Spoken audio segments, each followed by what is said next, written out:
Yeah, so as we try to reestablish this draft, I'd say when we do get in, Cade, get rid of Assassins. I'm just so happy that the amount of maybes that we have in the game, that even the players are like, you're gonna have a huge surprise. We're not even gonna show you the draft. We're gonna go into the game first, and then everyone will be just like, wow, maybe. Comedy. Maybe it's good. Maybe it's bad.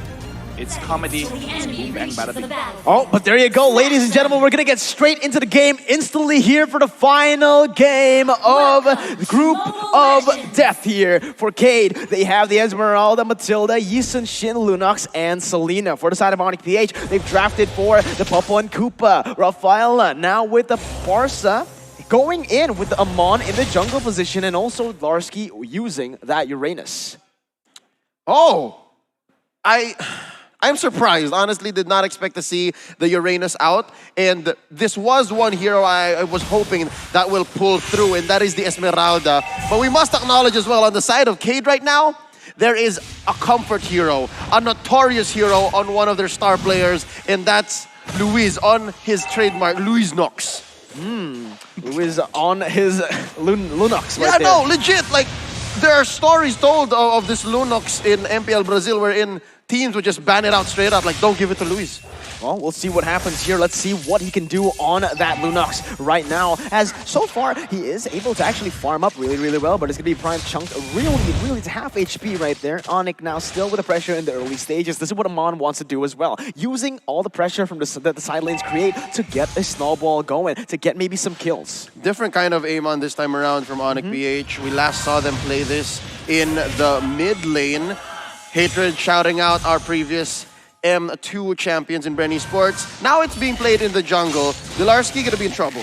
Yeah, Larsky in a bit of a pickle right now, still able to get away. Now gets his ultimate, so the consecration is ready. It's going to be really hard to get a kill onto Larsky, and that's exactly what he knows. He knows the power spike. He is already going to go to cut the wave here with Amon also playing in that bottom side. It's going to be extremely safe, but wait a minute. Onic, they're looking to push every single wave now with the bottom side camped already. It's going to be the Feather Airstrike coming in. Prime forced to back away, and Amon has just been chunking that turtle down. So it's safe to say that the turtle will be taken uncontested for the side of the Onic Philippine team. In another slew of averting expectations, you would like to think I would build up the Filipino team. But right now, it looks like Cade understands the dynamics. And I think a lot of that is on the back of Prime, who in his day was once a top global #1 Selena player. So this is a very, very serious lineup that Cade brought.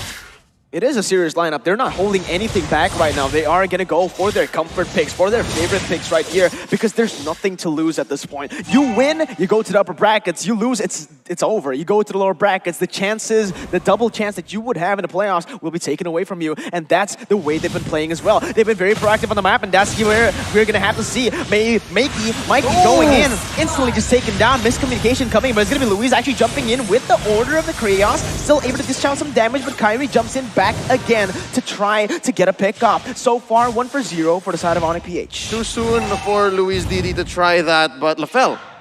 Yeah, right now I'm looking at the draft from Onic Philippines, and what they should really do is pressure the side lane. They have a Popo Koopa, they have a Rafaela, there's a lot of sustain there, but they also have the Farsa to really push everyone out of the way. So I want to see Onic Philippines to be really aggressive on those lanes, especially when they have when we look at K, they have a lot of scaling heroes. They have the Esmeralda, they have the Yisun Shin, they have the Lunox. If Onic Philippines doesn't put on the gas right now, if they don't turn on turbo, it could spell trouble.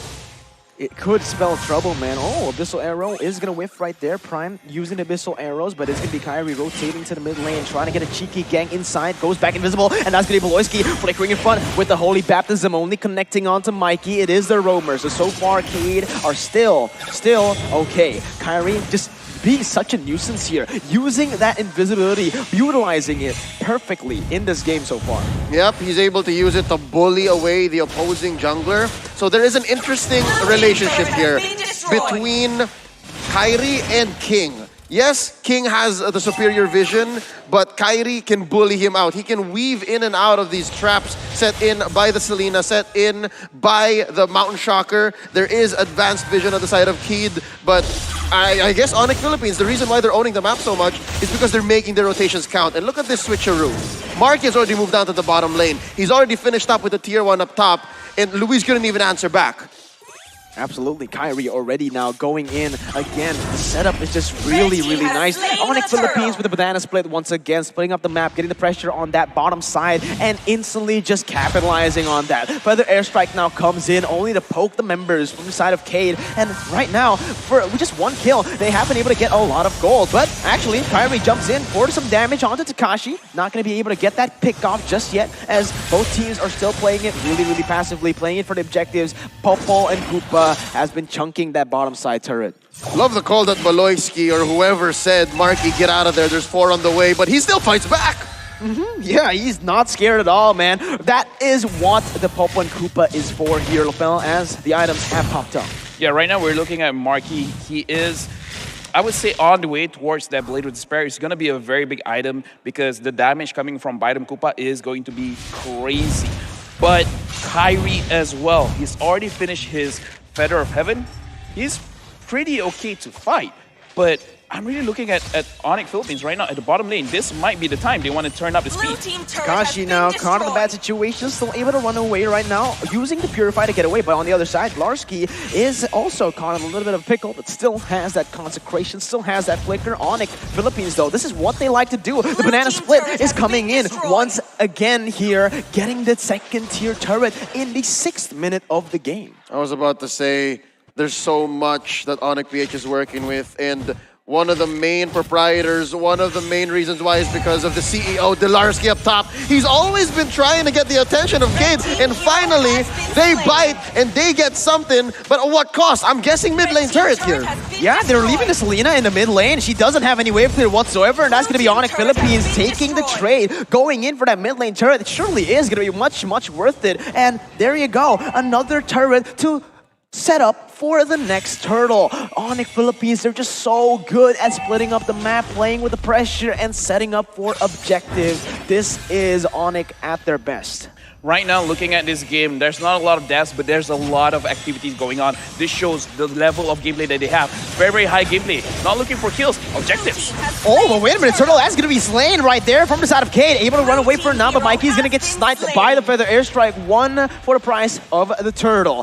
Cade is able to finally get the second objective of the game. This is still home to these two teams. I honestly have seen a game where Cade was sitting at like 15 minutes and the score was 2-3. Same I can say for Onic Philippines. I may have casted that game as well, wherein they beat a team and the scoreline was at what, 16 minutes? Same, about 2-3. So these two teams, they know this playstyle very well. They understand what it means to isolate certain members, get out of team fights with just the skin of your hair. And right now, that's what Mikey is doing for Cade, that Guiding Wind. That's what Baloyski is doing with that Rafaela using the Holy Healing. So this is exactly the nature of the beast. This is the kind of environment that these two teams have built for themselves using this draft. Yeah, Onic Philippines' draft right here, they're really good at actually picking off targets as well with the Amon and also just the far side of burst in, right? So actually, the Yisun Shin coming in from Cade, really, really smart choice. Going in for the Mountain Chakra, opening up the map, but this is going to be the Abyssal Arrow actually connecting onto Marky. Look at that. It's going to be everyone following it up, but the stun comes in and the Feather Airstrike will be enough to take Louise down. Marky will be able to pick up the kill. It's going to be Mikey jumping in. The Falling Simon will be able to connect onto 3, but there's no follow. King has just joined the fight, and that's 3 members taken now with nothing on the board for Cade. King joining the fight, that's the M2 logo.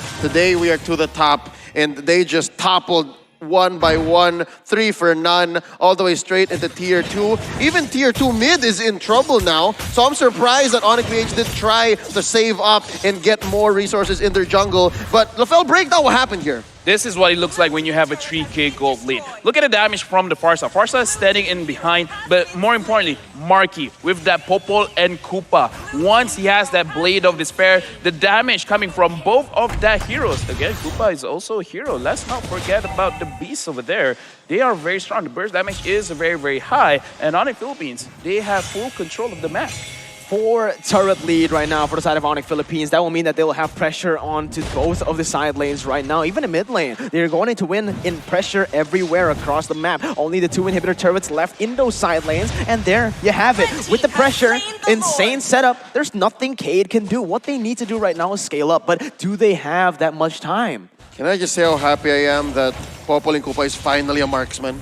He's being treated like the marksman that he indeed is. For the longest time in his pro career, this little boy and his wolf has been used as a tank or even a support hero. But now, in the hands of Marky, it's lethal. It is lethal again. Larsky, he gets engaged on, but he has the consecration and the flicker. It's not even a threat to him at this point of the game. And that's again Onic Philippines just using their lead very intelligently, getting every single objective on the board. And notice this, they haven't even used the Lord. It's still marching down that top side. Now with the Feather Airstrike used up, it's gonna be the Mountain Chakra still taking a little bit of health from the side of Hatred right now. So we'll see what happens here because Farsa won't have the Feather Airstrike. Takashi goes in for Falling Star Moon, gets stunned up by Marky right there, as the Abyssal Arrow will be able to connect, but only onto the Roamer. The defense is very, very good for the side of Cade, but it buys them a little bit more time. But Onic Philippines just so good with the siege. They use everything as a distraction to set up for more. And right now, as of this moment, 10-minute item check.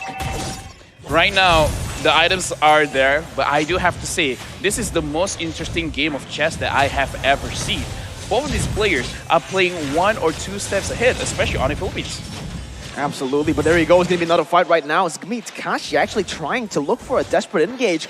Instantly, Onic Philippines, they know what they're here to do. They didn't want to overcommit into anything, and that was just Cade missing out on the engage. The fact is they don't need to overcommit. The only really one who's putting his nose where it doesn't belong is Dilarsky, the CEO. He's checking for what he might be able to invest in, and right now it looks like a team fight. It is a team fight, but the airstrike has been popped once again. It deals some damage onto the backside. It's going to be Onic Philippines picking up first blood in this team fight, but we'll have to see what happens next. The turret will go down, and Onic Philippines, they have the lead. They're going to go in all the way, and that's going to be the follow-up damage coming in to silence Louise, and that is a 2-for-0 with the inhibitor turrets as well. Onic Philippines are looking scary now, man. Currently, Dilarsky, the CEO, is investing in a hostile takeover. They're using tooth and nail everything they got, their whole kit to be able to take down turrets and heroes. And there's only 3 defenders left on the side of Cade. Three defenders left on the side of Cade. Kyrie jumps in for some damage, able to get one more down, but it is going to be the base picked up. They are going to the upper brackets. Philippines, you have a representative. Again, both of the Filipino teams have made it qualified to the upper brackets. After this, we're going to look at numbers because, again, this is a chess match. Not a lot of kills. A lot of rotation is going on. And the thing is, we did talk about it. Onic Philippines, they have to pick up the pace. They need to force Cade to follow their own way of playing. And Cade looks like we don't know what to do.